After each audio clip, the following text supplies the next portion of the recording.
হযরত আব্দুল্লাহ ইবনে মাসউদ রাদিয়াল্লাহু তাআলা আনহু থেকে বর্ণিত, তিনি বলেন ক্বালা রাসূলুল্লাহ সাল্লাল্লাহু আলাইহি ওয়াসাল্লাম, হযরত আব্দুল্লাহ ইবনে মাসউদ রাদিয়াল্লাহু তাআলা আনহু বলেন রাসূল আকরাম সাল্লাল্লাহু আলাইহি ওয়াসাল্লাম বলেন, আমার হায়াত তোমাদের জন্য উত্তম, আমার মৃত্যু এটাও তোমাদের জন্য উত্তম। সুতরাং যে নেক আমল করবে, আমি রাসূল, আমি পয়গম্বর, আল্লাহর তার জন্য আল্লাহর প্রশংসা করব,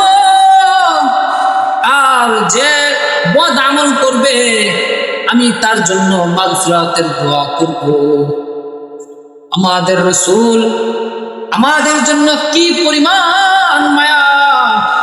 কিয়ামতের দিন সকলেই বলতে থাকবে ইয়া নাফসি ইয়া নাফসি, সবাই নিজেকে নিয়ে যে ব্যস্ত, আর একমাত্র তিনি হলেন আমাদের পয়গম্বর, আমরা হইলাম তার উম্মত।